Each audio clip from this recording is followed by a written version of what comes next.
Hey, you.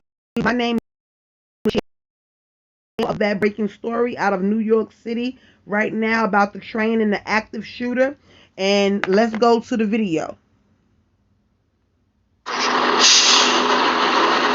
You're right, Dave. We're in the middle of 4th Avenue between 34th and 35th Streets.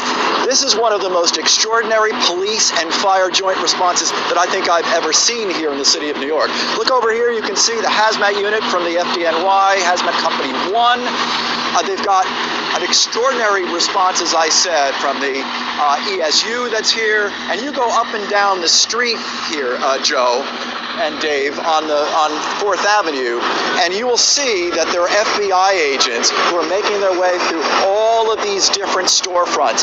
Police moving through here, detectives looking through, trying to see if there's surveillance video that they can pick up, and also looking for leads. The chief has made a number of very important points about how this investigation will unfold, but it's important to remember that the MTA has spent several years now upgrading the surveillance systems within the subways, and so as a result, when you step into a New York City subway station, you're stepping into a virtual soundstage.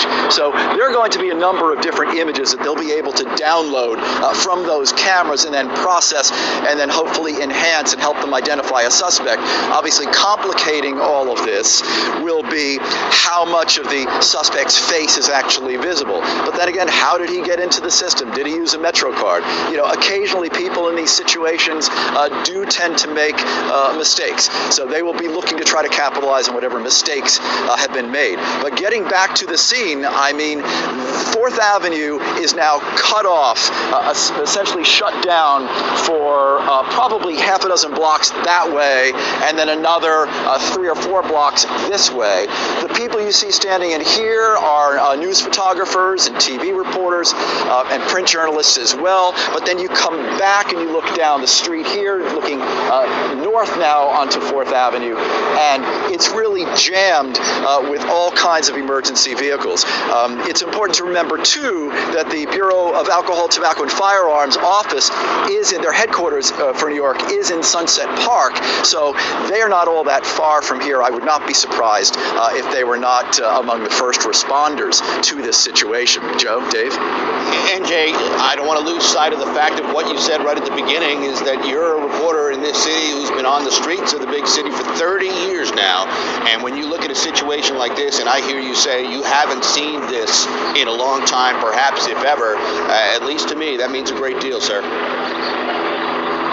Well, when you look at 9/11, obviously 9/11 is in a different category altogether, but this is an extraordinary response. And remember that the mayor of New York, Eric Adams, has made law and order a real priority here in the city.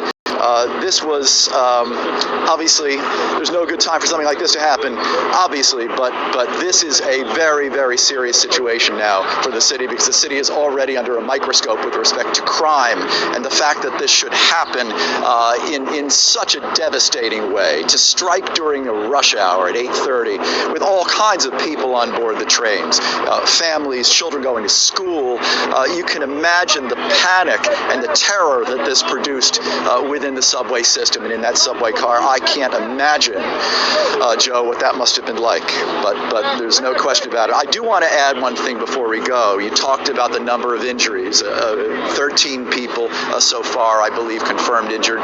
There will likely be more, unfortunately, but it is important to remember that you've got 5 people, I believe, who are confirmed shot so far.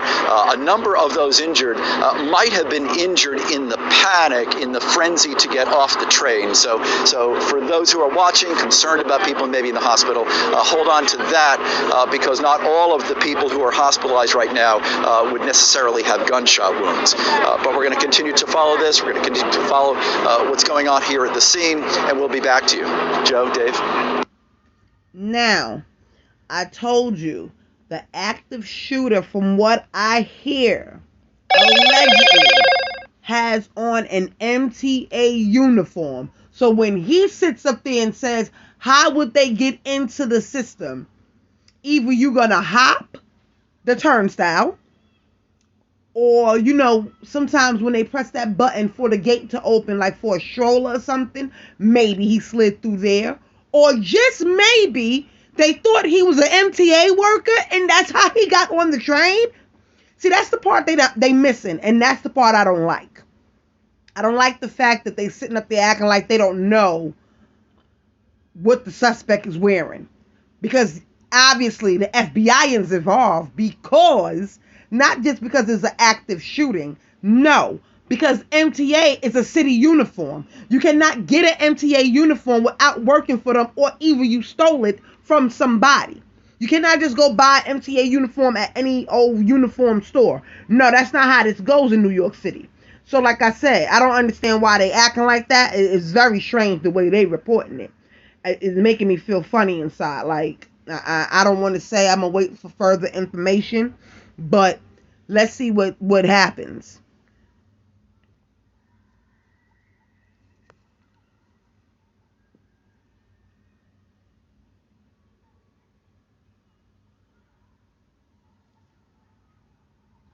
Yeah, I'm here with Yahya Ibrahim, and you were here. You work in the area, and what made you come out and say, "Hey, something's going on this morning"? Because I saw a lot of people coming out of the train station. One of them was injured. I believe it was a lady getting shot right on her leg, and a lot of people was coming out from side to side, screaming, yelling, asking for help. Yeah. But did you see any smoke or anything like that? Oh no smoke at all. All right, and the people were. Tell me their emotional manner. Were they just angry, upset?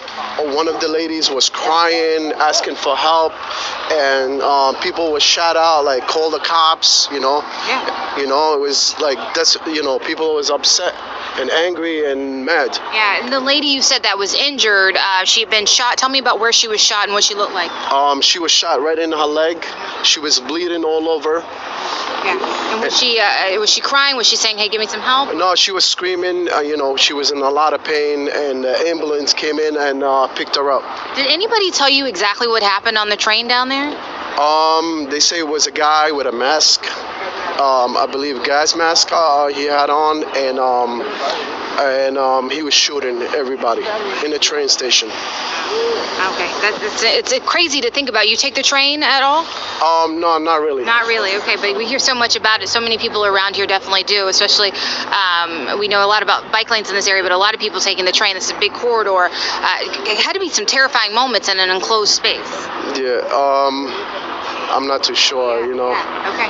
All right. Well, was it wild to see all these people just? It was like, I was afraid. Like, who's next? Like, you wake up in the next morning and you see all this, what's going on, and it's crazy. All right. And so you said you saw at least one person that came out of the train station here, and she had been shot. She'd been shot, yeah. And I saw, I believe, a husband, a wife, and a lady.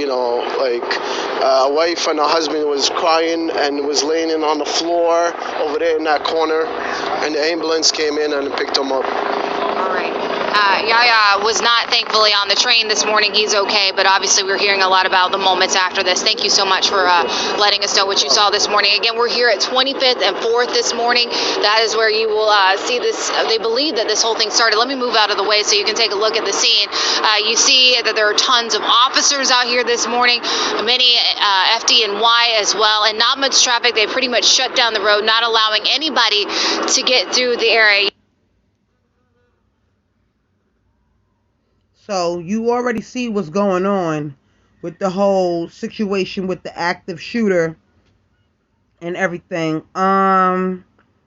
Let's see what a student has to say about being on the train, because this is crazy.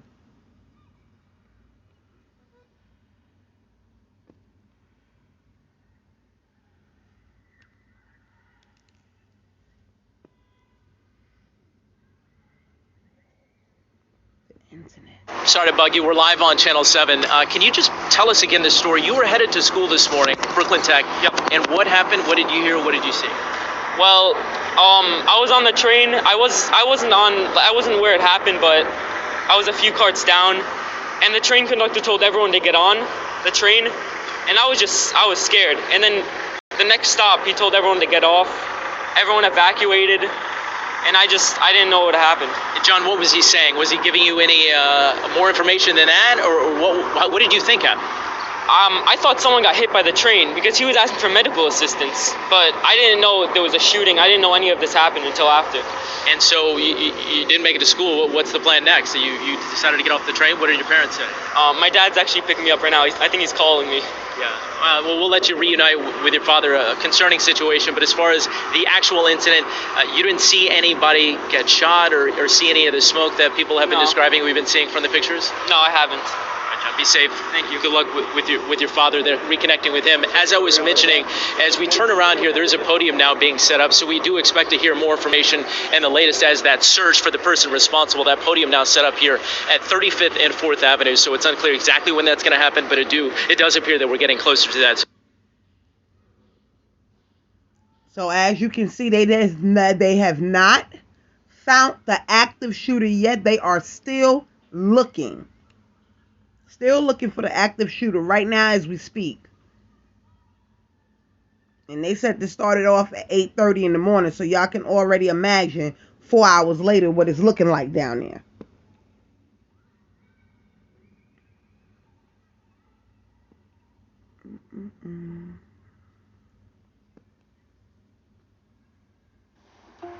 Alexa, call Tony.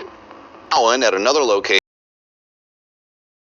We're at 25th and 4th, Joe, and you can see the response here. The street is completely shut down. A few cars that are moving, but a lot of the businesses are kind of just here lingering. The street's shut down. And then if you look over here, the subway entrance, it's completely blocked off. And this might be where it's believed that this all started, where this suspect might have gotten on the train here, and then those victims then got off or were noticed at the next station down on 36th. But this is here again at 25th and 4th, where they believe this might have started earlier this morning around 8:30. Again, you can see the large police presence, the fire presence really also. And on our way here, there were nonstop officers coming from Manhattan that you as you can imagine, your commanders probably headed out this way as they try and get a grip on the situation. Now I want to bring in Ijira. She lives right here. Ijira, yes. Okay, you live right here. And tell me, what did you hear this morning? Well, my daughter goes to school right here on 30th Street and 4th Avenue. And all you hear was a big, loud noise. It sounded like an explosion, and then there was just people running out of the train station. So it was very, hectic this morning. I'm sure for your daughter that was hard for her. Yeah. What did you figure out was going on? What were people saying?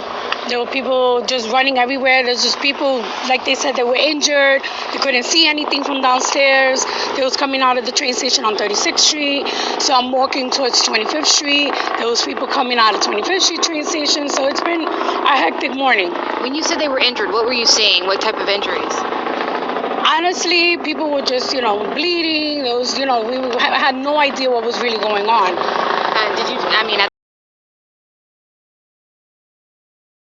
On the school, well, they didn't shut. At least the kids were safe. When it came to elementary school, there's a junior high school right across the street from where everything happened. But, the trains are crowded. It's too early in the morning. There is where they intercept the B, the D, the F, all the trains are there. So, and it's very hectic.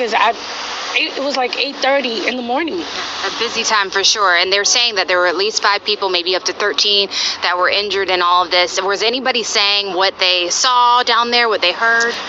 That they heard an explosion, they heard a big boom, and then there was people banging into each other. There was smoke everywhere, and then there was people lying on the platform.